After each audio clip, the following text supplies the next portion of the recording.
अजीत डोभाल के बीच में बेहद महत्वपूर्ण बैठक हुई है। पीएम आवास पर तकरीबन बताया जा रहा है कि 40 मिनट तक ये बैठक चली है। पहलगाम हमले के बाद पीएम और एनएसए के बीच ये बैठक जो है बेहद ही महत्वपूर्ण बताई जा रही है। तो इस वक्त की बड़ी खबर आप तक पहुंचा रहे हैं। दरअसल मॉक ड्रिल कल होनी है और उससे पहले लगातार बैठकों का दौर जारी हो। ये बैठक जो है बेहद ही महत्वपूर्ण हुई है एनएसए अजीत डोभाल के बीच में पीएम मोदी के साथ। पीएम आवास पर तकरीबन बताया जा रहा है 40 मिनट तक ये बैठक चली है।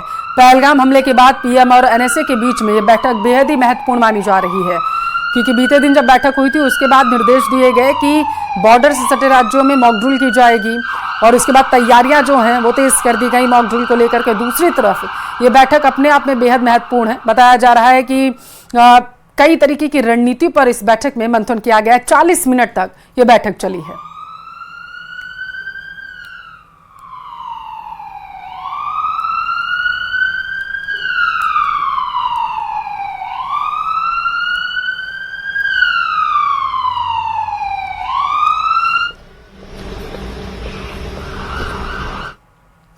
गृह मंत्रालय ने कई राज्यों में मॉक ड्रिल का आदेश जारी किया। कई राज्यों में 7 मई को नागरिक सुरक्षा के लिए मॉक ड्रिल किया जाएगा और इस दौरान कई तरह की चीजों का अभ्यास भी किया जाएगा। मॉक ड्रिल को लेकर राजस्थान के भी कई शहर अलर्ट पर हैं, जिसमें कोटा, रावतभाटा, अजमेर, अलवर, बाड़मेर, भरतपुर, बीकानेर, बूंदी, श्रीगंगानगर, हनुमानगढ़, जयपुर, जैसलमेर, जोधपुर, उदयपुर, सीकर, नाल और सूरतगढ़ के साथ ही आबू रोड, नसीराबाद, भिवाड़ी, फुलेरा, नागौर के साथ ही आपको बता चलें कि जालोर, ब्यावर, लालगढ़, सवाई माधोपुर, पाली, भीलवाड़ा को अलर्ट पर रखा गया है। लोगों को सलाह दी जा रही है कि जैसे ही सायरन बजें तो तुरंत ही अलर्ट हो जाएं, और क्योंकि कल मॉक ड्रिल होनी है तो कौन कौन से इलाके अलर्ट पर रखे गए हैं उसको लेकर के नोटिफिकेशन जो जारी किया गया है उसकी तस्वीरें भी हम आपको दिखा रहे हैं। और उससे पहले आज जो है प्रैक्टिस की गई है सुरक्षा कर्मियों की तरफ से कि कल जब मॉक ड्रिल की जाएगी तो किस तरीके की ट्रेनिंग जो है वो दी जाएगी।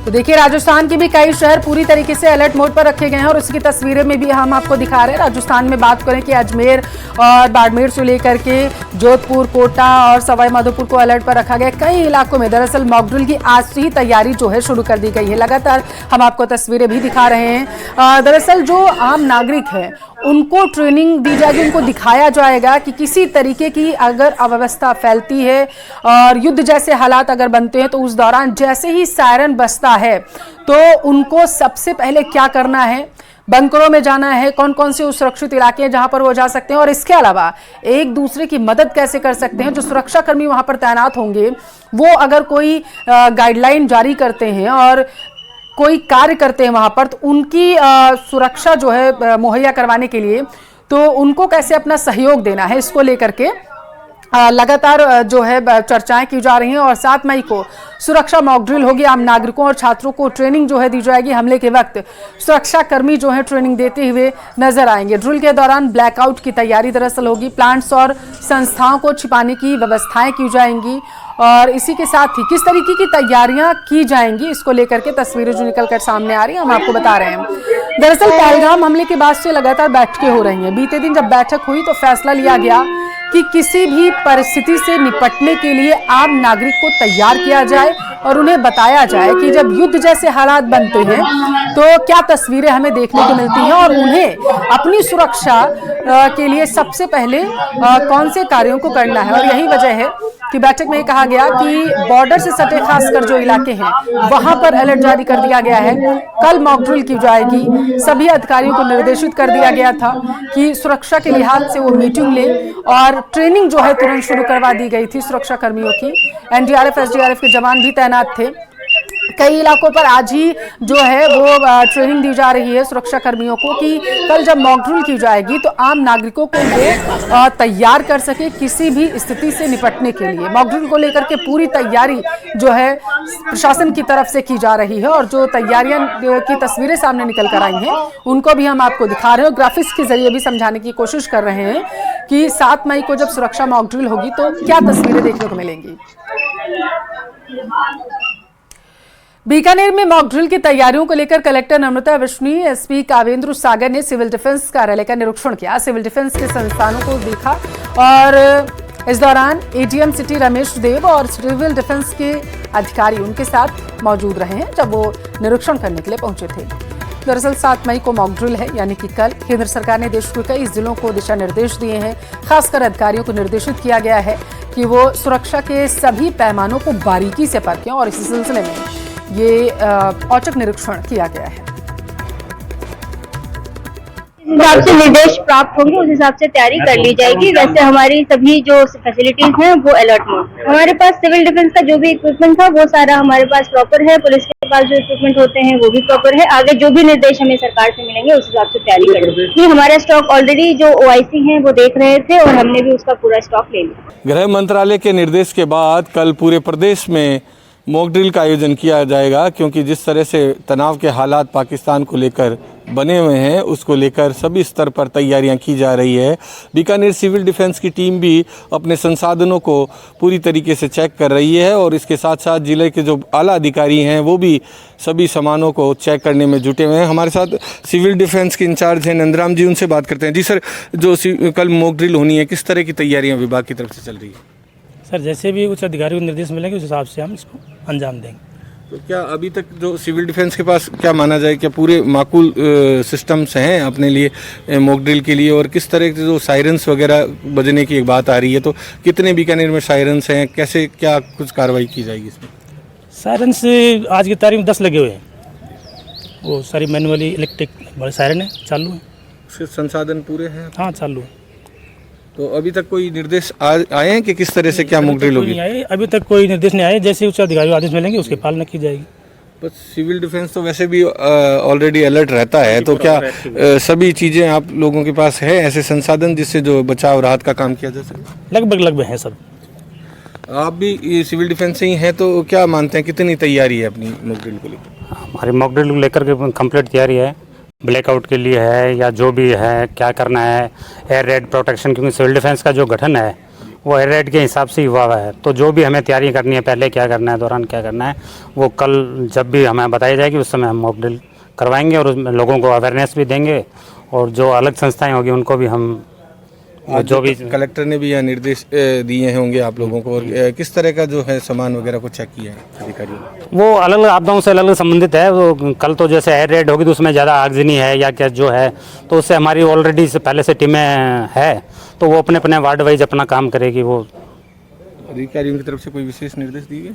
बस वो यही चेक करने के लिए आए हैं कि भाई क्या क्या आपकी तैयारी है। बाकी अभी तो कोई विशेष निर्देश है नहीं। तो देखिए, अभी तक कोई निर्देश जो है विभाग को नहीं मिले हैं, लेकिन तैयारियां पूरी कर ली गई है। अधिकारियों ने भी यहां पर निरीक्षण किया है और एक एक सामान को यहां पर चेक किया गया है, और जितने भी बीकानेर में कुल जो 10 शूटर्स लगे हुए हैं उन्हें भी चेक कर लिया गया है, वो वर्किंग में है। और अगर इस तरह की कोई आपदा आती है तो उससे निपटने के लिए जो सिविल डिफेंस विभाग है वो पूरी तरीके से मौजूद नजर आ रहा है। बीकानेर से न्यूज़ 18 के लिए विक्रम जागरवाल।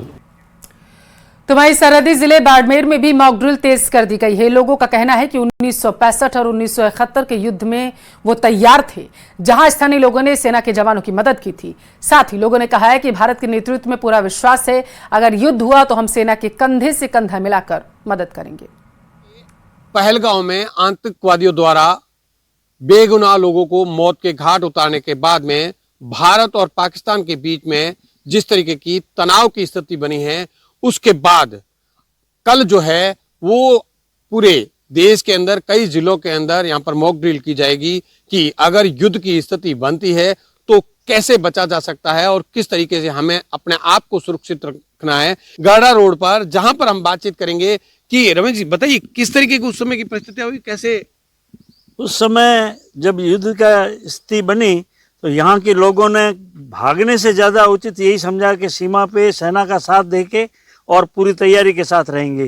तो अपनी सुरक्षा के लिए बंकर बना दिए गए थे, और जब भी हवाई अटैक होता था या कोई भी सायरन बजता था तो सब बंकर में चले जाते थे, बाकी बाहर रहते थे लोग और सेना की पूरी मदद करते थे।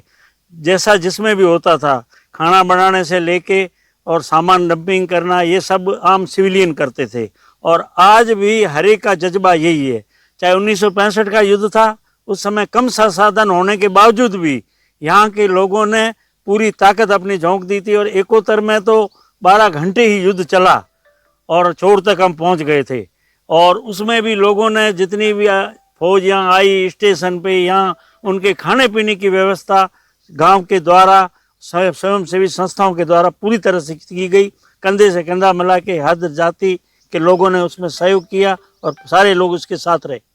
देखिए, लोगों में बहुत ज्यादा रोष है। हमारे साथ में कुछ अब क्योंकि उन्होंने एकोत्तर का युद्ध नहीं देखा तो उनसे भी बातचीत करेंगे। इस किस तरीके का जज्बा है?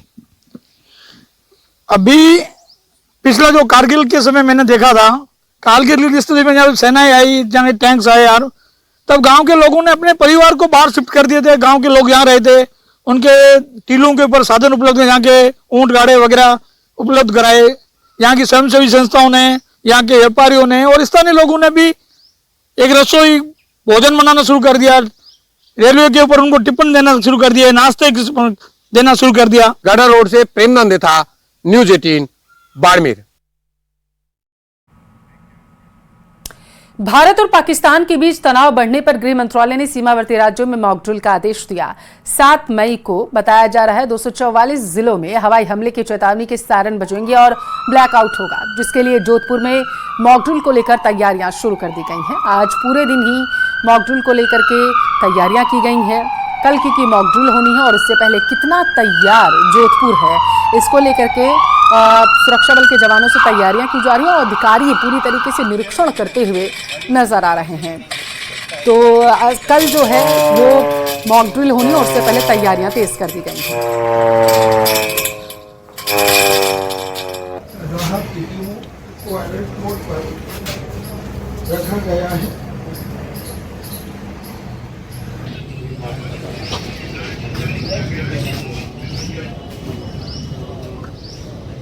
पहलगाम में आतंकी हमले के बाद जिस तरह से भारत और पाकिस्तान में तलखियां बढ़ी है, इसके साथ ही लगातार सिंधु जल समझौता खत्म होने के बाद जिस तरह से पाकिस्तान ने भारत पर हमले की चेतावनी दी थी, उसके बाद गृह मंत्रालय ने एक आदेश जारी कर कई राज्यों के जो है उनको निर्देश दिया है कि मॉकड्रिल कराई जाए और युद्धकालीन स्थिति में किस तरह से अपना बचाव करना है, किस तरह से जो नागरिकों को व्यवहार करना है, उसको लेकर मॉकड्रिल की जाएगी। उसकी तैयारियां जो है यहाँ पर की जा रही है। बात करेंगे सबसे पहले सर, किस तरह की तैयारी होती है, क्या क्या तैयारियां जो की गई है, कल मॉकड्रिल को लेकर क्या तैयारियां? तैयारी सर, हमारे पास जो इलेक्ट्रिक सायरन है वो एक बिल्कुल चालू हालत में है और जब भी आदेश मिलता है तो उन्हें तुरंत प्रभाव से चालू कर दिया जाएगा। जब भी खतरे का सायरन बजता है तो जनता को अलर्ट होना होता है, उसमें शेल्टर लेना होता है।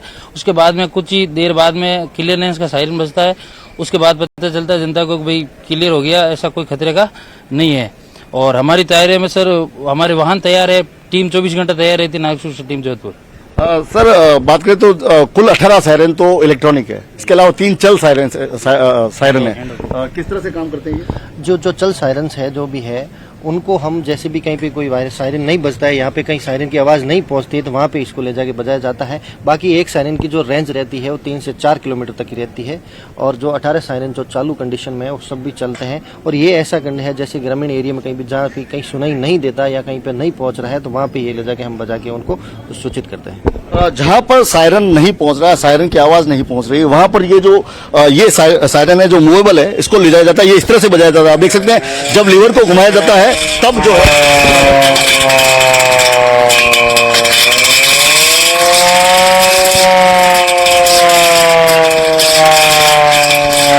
ये वो सायरन है जो लोगों को जागरूक करेगा कि अब खतरे की निशानी है, आपको सुरक्षित जगह पर जाना है, आपको सुरक्षित तरीके से रहना है। सर जैसे मान लो युद्ध होता है, युद्ध होने के बाद जैसे कहीं पे बॉम्ब फेंक दिया गया है, कोई बिल्डिंग नीचे ध्वस्त हो गई है, तो ऐसे में लोग फंसे हैं, तो ऐसे में आपका क्या रोल रहेगा? हमारा रोल रहेगा सर, हमारी टीम वहां जाएगी। इमरजेंसी मेथड ऑफ रेस्क्यू जो हमारे ट्रेनिंग के दौरान हमें बताए गए हैं, उन मेथडों की सहायता से हम ज्यादा से ज्यादा कैजुअलिटी को बाहर निकाल देंगे और लोगों को सुरक्षित स्थान पर पहुंचाएंगे। आप देख सकते हैं कि हाथ में ये बड़ा जो अगर लाउड स्पीकर लेकर जो लोगों को बताने के लिए कि अब आपको घर के अंदर जाना है, कब आपको ब्लैकआउट करना है, कब कैसे सुरक्षित रहना है, किस तरह से निर्देश दिए जाएंगे? ये अधिकतर तो सायरन से ही दिए जाएंगे, लोगों को चेतावनी दी जाएगी कि अपने सुरक्षित जगह चले जाएं और तो उसके बाद में फिर क्लियर का सायरन बजता है कि भाई हाँ अब बिल्कुल सारा नॉर्मल हो गया है और इस तरह से हम लोगों को नागरिकों को एक सुरक्षित माहौल मतलब बनाए रखने का करते हैं। ये तमाम चीजें जो है नागरिकों को समझाई जाएगी, इसको लेकर यहाँ पर तैयारियां पूरी कर ली गई है। कैमरामैन समीर खान के साथ चंद्रशेखर व्यास, न्यूज़ 18 राजस्थान। जो देखिए, ये जो मॉक ड्रिल्स है, आप इसको हमको बड़ी हल्के से नहीं लेना चाहिए। मॉक ड्रिल का मतलब है सिविल डिफेंस एक्सरसाइज, ये इसका मतलब है। तो ये ड्रिल्स कराई जाएंगी, ड्रिल्स में क्या क्या कराया जाएगा इस पे ध्यान देना होगा। सबसे बड़ी बात है, ये जो मॉक ड्रिल इसलिए कराई जाती है सिविल डिफेंस के द्वारा, जिसका नाम सिविल डिफेंस दिया है, इसका नाम एक्चुअली जिनीवा कन्वेंशन में दिया गया है।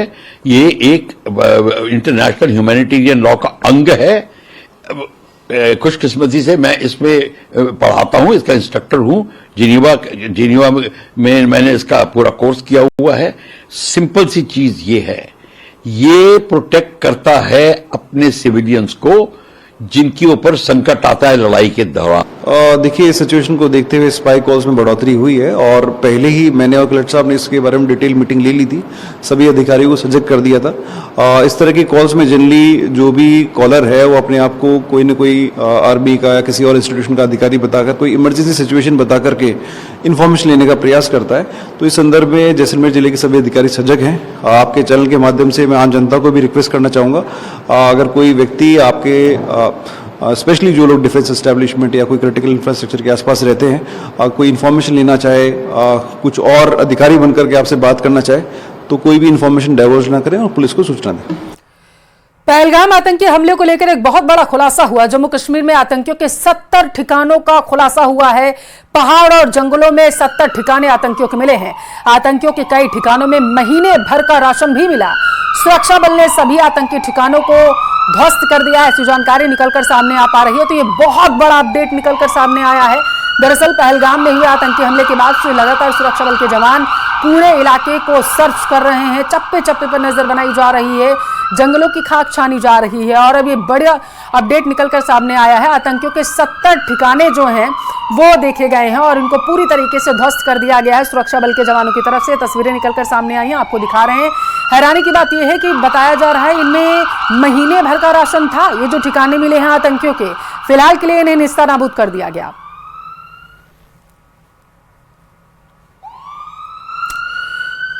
आतंकियों के कई ठिकानों में महीने भर का राशन मिला है। ये बड़ा अपडेट निकलकर सामने आया है। दरअसल आपकी जानकारी के लिए आपको बताते चलें कि जम्मू कश्मीर में आतंकियों के 70 ठिकाने मिले हैं। पहलगाम में हुए आतंकी हमले के बाद से सुरक्षा बल के जवान जंगलों में आतंकियों की तलाश कर रहे हैं। आशंका ये जताई जा रही थी कि कई ऐसे इलाके हैं जहां पर जो है घुसपैठ की कोशिश की जा सकती है और यही वजह है कि पहलगाम हमले के बाद से ही पूरे इलाके को सुरक्षा बल के जवानों ने अपने कब्जे में लेते हुए सर्च ऑपरेशन चलाया था। और अब ये 70 ठिकाने आतंकियों के बताए जा रहे हैं जिन्हें निस्तानाबूद कर दिया गया। पहलगाम आतंकी हमले पर एक खुलासा हुआ। आतंकी हमले के तार प्रतिबंधित आतंकी संगठन अल उमर मुजाहिदीन से जुड़े थे, जिसका मुखिया है मुश्ताक अहमद जरगर। कौन है मुश्ताक जरगर? कैसे पाकिस्तान में बैठे इस आतंकी ने रची पहलगाम आतंकी हमले की साजिश? रिपोर्ट में देखिए। आतंकी हमले पर बहुत बड़ा खुलासा। आतंकियों के हमदर्दों ने पूछताछ में उगला सच। सामने आया अल उमर मुजाहिदीन का हाथ।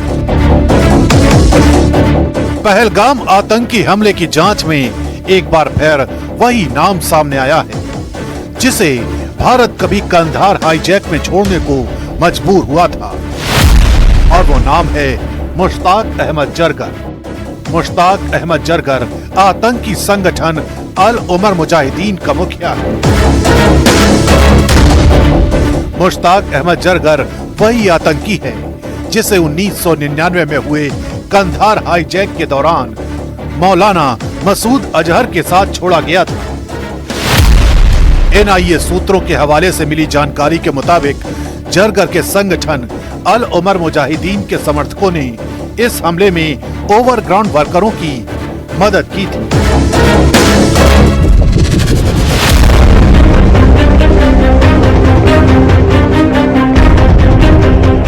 NIA सूत्रों से मिली जानकारी के मुताबिक मुश्ताक अहमद जरगर फिलहाल पाकिस्तान में है, लेकिन श्रीनगर के नेटवर्क पर उसकी पकड़ बनी हुई है। जरगर के संगठन को भारत सरकार ने प्रतिबंधित किया हुआ है और 2023 में एनआईए ने उसके घर को भी कुर्क किया था।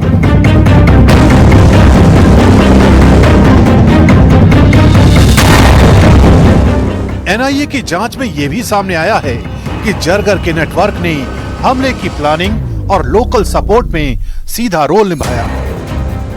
जांच एजेंसियों ने अब तक 100 से ज्यादा ओवरग्राउंड वर्कर्स के ठिकानों पर छापेमारी की और 90 से ज्यादा के खिलाफ केस दर्ज हो चुका है। जरगर के आतंकी संगठन को भारत सरकार पहले ही प्रतिबंधित कर चुकी है, लेकिन इसके बावजूद जरगर के समर्थक अभी भी कश्मीर में एक्टिव हैं और लोकल वर्करों के जरिए उसकी मौजूदगी महसूस की जा रही है। एनआईए अब लोकल इंटेलिजेंस इनपुट्स के साथ पहलगाम और उसके आसपास के कुछ संदिग्ध पॉइंट्स पर नजर बनाए हुए है। एजेंसी इस पूरे नेटवर्क की तह तक जाने की कोशिश कर रही है।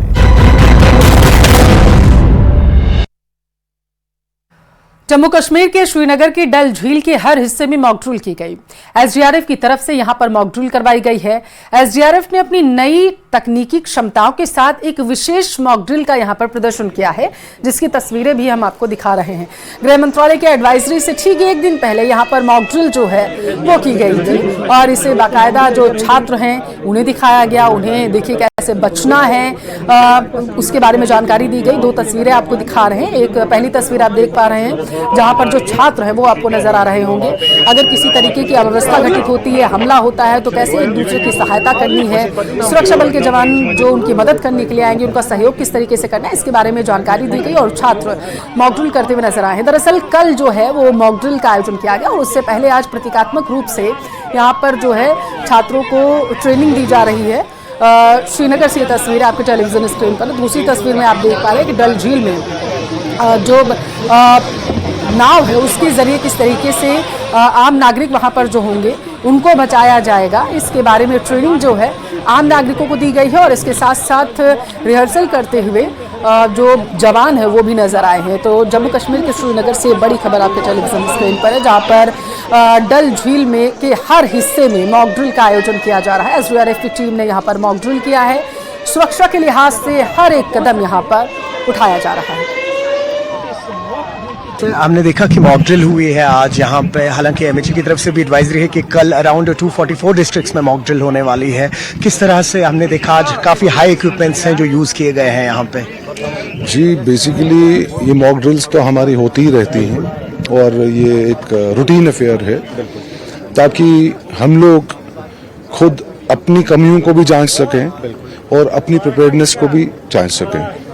And to polish the skills of our boys, तो हम ये करते रहते हैं। दूसरा मुख्य कारण इसका ये है कि लोगों में एक अवेयरनेस को पैदा करना कि भाई in case of eventuality what they are suppose to do.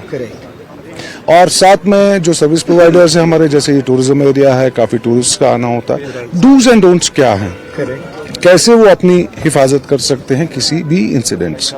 That was the main purpose. और इनहैबिटेंट्स हमने देखा है, हैमलेट्स हैं काफी सारे अंदर, उनके लिए भी काफी इम्पोर्टेंट है। ये सबके लिए है, ह्यूमन मीन्स ह्यूमन, ये सबके लिए है। ये हमारे मेहमान जो टूरिस्ट हैं उनके लिए भी है, लोकल्स के लिए भी, मतलब एवरीवन जो भी किसी इवेंचुअलिटी को फेस करे उस वक्त उसको क्या करना है, अपने आप को कैसे बचाना है, हम लोगों की प्रिपेयर्डनेस कितनी है उसको भी हम जांचते हैं। तो this is was the main purpose. Last question, पानी पे मॉक ड्रिल्स जो है इट्स अ बिट चैलेंजिंग अगर हम बात करें कंपैरेटिवली लैंड पे? Definitely it is more challenging than land, but we are prepared for any eventuality. मतलब मुझे लगता है कि हमारे लड़कों को, जैसे आपने भी देखा होगा अभी, जैसे वो जमीन पे कर लेते हैं वैसे वो पानी पे भी उतनी ही तेजी से ये काम करते हैं। And I am proud of my boys. Thank you so much. Thank you. News 18 के लिए अयूब खान के साथ श्रीनगर से मैं सरोज कफील।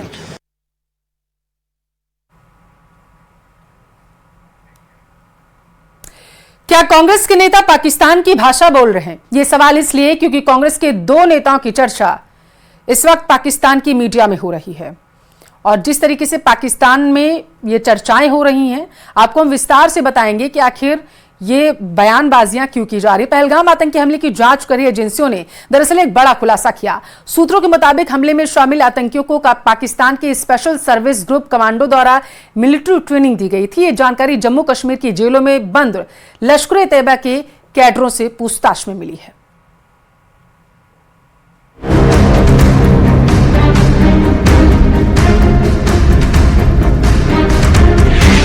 पहलगाम हमले पर एक और बड़ा खुलासा, आतंकियों को मिली थी मिलिट्री ट्रेनिंग।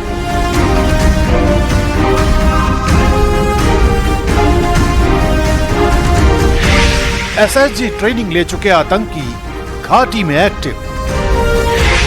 आईएसआई की खौफनाक साजिश, छोटे ग्रुप से बड़ा हमला।